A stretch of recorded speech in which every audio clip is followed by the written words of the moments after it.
I'm Marty Cohn, and welcome to episode 13 of Rotary Cares, a monthly show, an award-winning monthly show that tells you everything you could possibly want to know about Rotary and more. Rotary is a global network of 1.2 million neighbors, friends, leaders, and problem solvers that come together to make a positive, lasting change in communities at home and abroad. Established over 100 years ago, Rotary now has over 35,000 clubs worldwide. Rotary's motto is service above self, and we adhere to a four-way test, a nonpartisan, non-sectarian, ethical guide for Rotarians to lead their business and personal lives. The test has been translated into over 100 languages, and Rotarians recite it at club meetings. Of the things we think, say, or do, is it the truth? Is it fair to all concerned? Will it build goodwill and better friendships? Will it be beneficial to all concerned? In Brattleboro, we have two Rotary clubs. The Brattleboro Rotary Club meets every Thursday for lunch at the American Legion, and the Brattleboro Sunrise Rotary Club, which meets every Wednesday morning for breakfast, also at the American Legion. Our guests today are Carla Lineback, who's the president-elect of the Brattleboro Rotary Club, and Tristam Johnson, International Committee Chair for the Brattleboro Sunrise Rotary Club. Welcome, Carla. Thank you, Marty. So, let's start off so people understand. How long have you been involved with Rotary? Well, I became a Rotarian in 2012, but my involvement really started about a decade before then, when the Brattleboro Rotary Club helped me put together my application to be a Rotary Peace Fellow. Ah, okay. So now we know that each year the Rotary selects up to 100 professionals from around the world to receive this fellowship to study at one of its peace centers. So you were one of those 100. So how does the fellowship work? So Rotary Peace Fellows are professionals who are interested in or already working in the field of peace and conflict resolution. And a Peace Fellow can obtain a master's or a professional certificate in peace studies. As you said, at one of Rotary's peace centers, and there are 6 at universities around the world. And wow. I was luckily one of the recipients, and I chose to do a 2-year master's degree in peace studies at the International Christian University in Japan. Wow, in Japan. No, yeah. So and what did you do for those 2 years? So mostly the first year was coursework alongside other Japanese students, but other international students who were Peace Fellows, and courses on basic concepts of peace, doing case studies on specific problems around the world. But so 1 year of peace coursework, and then the second year focused mostly on a thesis. But there was also some other, studies and conferences involved as well. Wow! And at the end of those 2 years, one, I bet you can speak Japanese. Intermediate level, yes. Okay, well, more than me.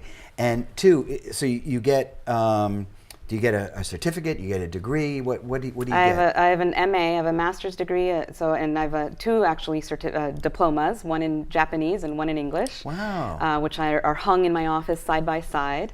I have a master's in peace studies from the School of Public Administration. Wow, that's fantastic. So after going through this for 2 years, it sounds like a rather intense program. How did that impact your life? Oh, in many ways. I think personally, one strong memory and something that I still hold very dear to my heart was that I had the opportunity through this program to spend a month in the Middle East. And I spent time in Jerusalem, in Jordan, and in the city of Aleppo, Syria. And to say that the experience, 1 month in the Middle East, to say that that was eye-opening would be an understatement. It was heart-opening and just an experience that I never will forget, and in particular the people I met, the conversations I had, that really dispelled and helped me dispelled myths and helped me understand more about kind of the complexity that is the Middle East. Wow. Now, so where did you stay? We stayed in a combination of hostels or hotels. We also had homestays when it was possible. In Syria, we couldn't do overnight homestays, but we had evening dinners with local families. And we spent most of our time with other university students, mostly undergraduate, but some master's degree or students as well. Now, was this under the auspices of Rotary? This was not actually. Right. It was just a part of my studies. Right. It was a program that actually Japanese students had put together with the local students in each of these countries to help dialogue. Wow. Now, when you went to these other countries, you told people that you were a Rotary Peace Fellow. Yes. How was that received? Is it? Very excited and curious. They wanted to know more what it was about. They were willing, I think, to just answer and help me understand, because they're all eager to work things out as well. So I think that my feeling was whatever they could do to help outsiders understand the reality of life in wherever they were willing to open up. So then you came back to the United States, Mm-hmm. and one of the things that you did was help create the New Gen Peace Builders. New Gen Yes. Peace Builders. Yeah. What's that about? So New Gen Peace Builders is a program, well, let me backtrack.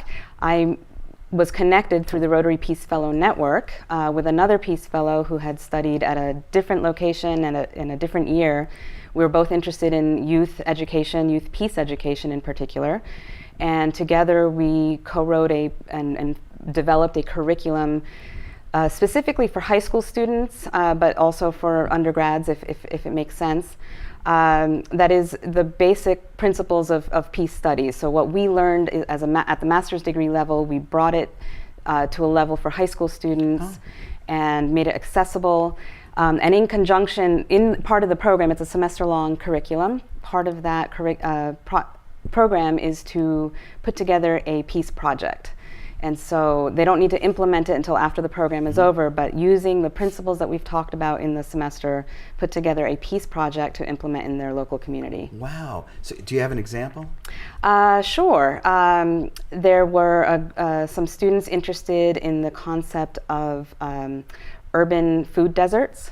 And so these students helped, I'm forgetting the city in particular, but they helped families start small gardens on their windowsills or rooftops or whatever was accessible to them, and to try to bring more fresh produce to families who couldn't access it because they live in an urban environment where it's more difficult or more expensive to access. That is fantastic. Now, I should have asked this before. In terms of the Peace Fellows, who pays for that? So that is a fully funded program by the Rotary Foundation, which is part of Rotary International. Wow. So part of our dues and our donations to Rotary International helps pay for that. Right. Donations to the foundation. Absolutely. That's fantastic. Now, and in terms of the New Gen Peace Builders, where does the funding come for that? Right now it's being implemented in conjunction with Rotary clubs. So a club will sponsor a program being implemented in their city or in their town. That is so not only are you dealing with local needs in terms of bringing together these kids, they're really learning about international things as well. Exactly, because not all the projects will be necessarily implemented in their own town. Some of them are doing some fundraising or awareness building about an issue that may be happening in another country. Now, you mentioned the Peace Fellow Network. So the folks that you went through this program with, you're still in touch with them? Yes. Yes. Wow. And they've all gone on to do great things like you did? Yes, and I think what I most enjoyed about the Peace Fellow program is that we're all interested in approaching the topic of peace from different interests. So the political scientist in my group, he is now working with the government. There's another woman who is interested in human trafficking issues, and she's working with an international organization. Educators are working with international, issues in education. So Wow. I think that was what was really fulfilling, is really approaching things from different angles. That is fantastic. Now, you've been involved with the fellowship. You've been involved with Brattleboro Rotary Club. You've been serving as a Avenue of Service Director internationally, and you're about to make the step up to be president-elect Yes. of the Brattleboro Rotary Club. That's Yes. very exciting. It's quite an honor. Well, it's not to put you on the spot, but to put you on the spot. Is the international component of Rotary International, is that something that's going to be near and dear to your heart, and you're going to? For me, I think that I've always been interested in international issues, but I grew up here in the Brattleboro area. I'm back in the Brattleboro area, and I care about my own local community. So trying to strike a balance between what's in our backyard and things we can do right here at home, while still supporting other projects that need to be done elsewhere. Fantastic. So last question for you. Think about all the things about Rotary. What's the best thing for you about being a Rotarian? I think the best thing about being a Rotarian is the people, the people in the club, and around the world, where Rotary is everywhere. And I know that when I travel, I will likely run into a Rotarian. And it's about what Rotarians want to do, and basically they care about other people. Rotary cares, right? They want to see they see a situation and they want to improve upon it. That's great. Well, Carla, thank you so much for taking the time to be on the show. We'll be right back with our guest, Tristam Johnson. But first, this brief message from Rotary International. We'll be right back.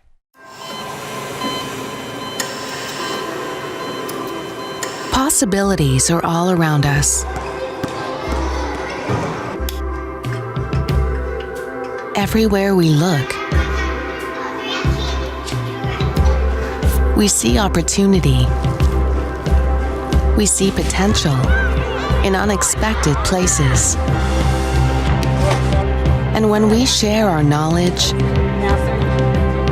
vision, and connections, we turn great ideas into action. In communities all around the world that we call home. Like transforming an old bus to feed hungry children, or providing life-saving equipment to those who need it most. From fighting disease to rebuilding schools, together, we can make real change happen. We're Rotary. We are people of action. Get involved today at Rotary.org. Welcome back to Rotary Cares, a show that demystifies Rotary International. Our guest is Tristam Johnson, International Committee Chair for the Brattleboro Sunrise Rotary Club. Welcome back, Tristam. Marty, it's a true pleasure to sit here with you. All right, so just to remind some folks, you were on episode 3 to talk about the Brattleboro Sunrise Rotary Club's international project. And you invited me back. And one thing that I think inquiring minds want to know is, can you give us an update? You talked a little bit about a coffee project last time. Right. What is that about? Yeah, the coffee project comes from Honduras, the mountains outside of San Pedro Sula, which is one of the higher mountain chains in the region. A lot of people that have been displaced have moved there. It's rich in coffee. The coffee sales, $12 a bag. Half of that goes to production costs. The other half goes to support students at a local agricultural college, which focuses on giving them career-worthy tools when they graduate. Great program. And so how many bags have you sold, and What's the result so far? Boy, that's a rough question. I would say we've been through maybe 5 cases. 5 cases is something like 80 bags. So, we're probably looking at something like $1,500. And how has that been used? All of that money has gone back down to Honduras, to the agricultural school, to fund students in the classes. That's great. Okay, Yeah, that's a great project. Yeah, I was down there with 4 people in February of this year, and really impressed with the quality, the physical quality, and the educational quality of the program. That's great. So you're a member of the Rotary Foundation cadre of technical advisors. What is a cadre? Yeah. This is the most spectacular part of Rotary that's sadly a hidden secret. And every Rotarian should be immensely proud of what the Board of Directors has created. The late 90s, they finally decided, after not quite 100 years, to look into, is the money they're giving away making any difference? They wanted to figure out whether the impacts were there. And of all the 19 years I spent in community development in Latin America under many contracts with many organizations, I have never worked for an organization that took that step.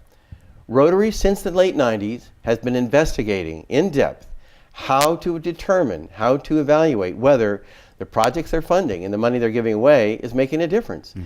About a year ago, there were 400 members of the cadre globally. Now there are over 700. Essentially, a cadre member is a Rotarian who is willing to volunteer their time from their background as project managers of one persuasion or another, to review project proposals, either in draft form, implementation, post-project completion, and monitoring and evaluation. And these Rotarians are mentors, they're educators, and so they dedicate their time to improving the impacts, improving the sustainable impacts of the dollars that Rotary gives away. So Rotary has funded now for nearly 20 years this effort to make projects more effective, more efficient, and impacts much more sustainable. That's fun. Now, it's incredible. So every Rotarian needs to be proud of this. So one of the things you alluded to, you recently went on a site visit. Right. To Honduras? Yeah, to Honduras. I've reviewed over 20 projects, some at my desk, some on site. I went to La Mesquita in Honduras to review a water project. Not Pure Water for the World project. This was a different kind of mechanism filter.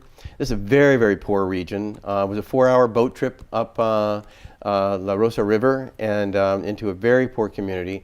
They're so poor, they really don't have the means to be able to leave there. So they're really living basically hand to mouth. And the water they have got to filter because it is so badly polluted. So I spent about 7 days in that region, looking at the implementation, looking at the efficiency and effectiveness, looking at the weaknesses, and how it could be tightened, how it could be improved. We found one very interesting piece in that is that it's, when people think about sanitation and water, they often want to offer a sanitation and hygiene training program. And too frequently I've seen that program offered with a one-shot effort to educate. And what I learned down there is that unless there's follow-up on a regular basis for a good year after the initial implementation, that it doesn't go anywhere. So that was just one real aha that I came away with. The second project I went to look at was a workforce development project in Tegucigalpa, which is the capital city of Honduras.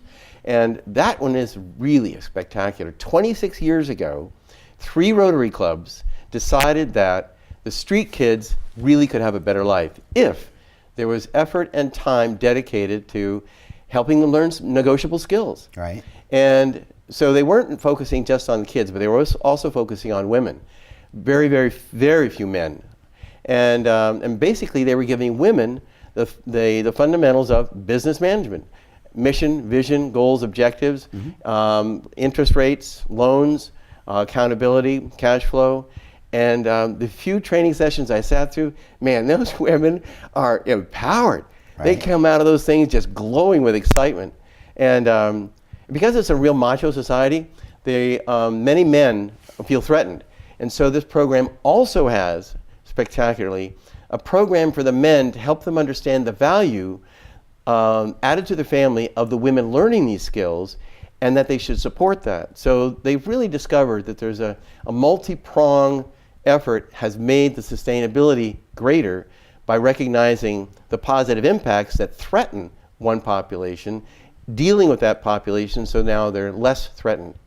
So you went down and you looked at this. You went down as a Cadre member. Cadre member. Yep. Rotary. Yep. Did you meet with Rotary members on site? I did. Okay. Yep. And when you came away, did you come away saying, "Hey, we're making a difference"?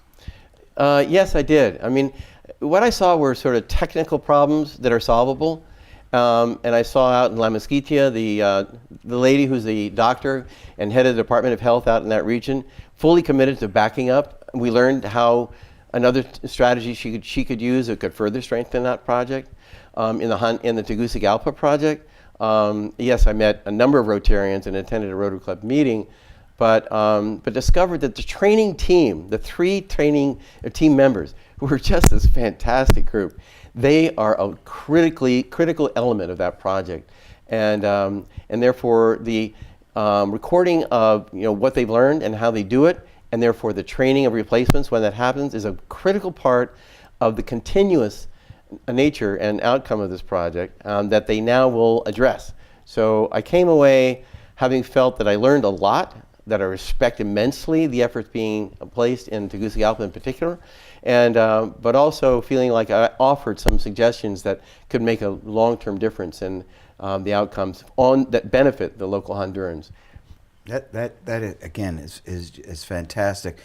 Just one last point is that cadre members globally are doing this, and all of it again is for focusing on the benefits, the sustainable benefits of the projects, and so in helping a project be successful. And the thing that I'm hearing from this is you're a member in Brattleboro, Vermont, but you're having an impact internationally. Yeah. Which is great. So yeah, I'm reviewing a project in Jordan. I'm reviewing a project in India. I'm reviewing a project in Cambodia from my desk, and so it's fabulous. It's just fabulous. So what's going to be the next international project for you? My own bias is Pine Ridge Indian Reservation in South Dakota, the Lakota Sioux. The Noon Club, thank you, Marty. Thank you very much, especially because you really got that started. And that has had a real impact. And we now have several powerful contacts out there that are Rotarians and non-Rotarians, Indigenous and non-Indigenous, who are all committed on working towards the right outcome. And it's now our finding the best way to help assist that design, implementation that benefits them from their perspective, from their culture, with their outcome. Well, I got to tell you, thank you for those kind words. What I find what I love about being a Rotarian actually is we went out there together. So the two Brattleboro Rotary Clubs. All right. All right. We met with we met with representatives from the Rotary Clubs in South Dakota. Yep. And now we're expanding it. We met a Rotary Club in Switzerland. We're talking to a Rotary Club up in Colorado. We have a club down in Brazil, all working together to figure out what's the best thing that we could do to make this project a success, because that's really what the bottom line is for us. It really is a good example of Rotary in motion. Yeah. All right, so last question for you, and I asked you this question before. I'm going to ask it again. What is the best thing for you about being a Rotarian? Did you record my last answer? We did. So therefore, we're going to be able to. So I tell you, the best thing for me is meeting the Rotarians involved with projects, wherever they are, because those people have a passion that may be logical and really efficient and effective, or maybe just a dream. They simply need help to make it happen.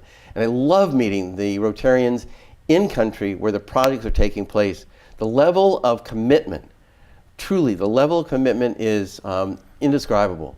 It's 365, and it's almost without limit on resources because these people recognize the need.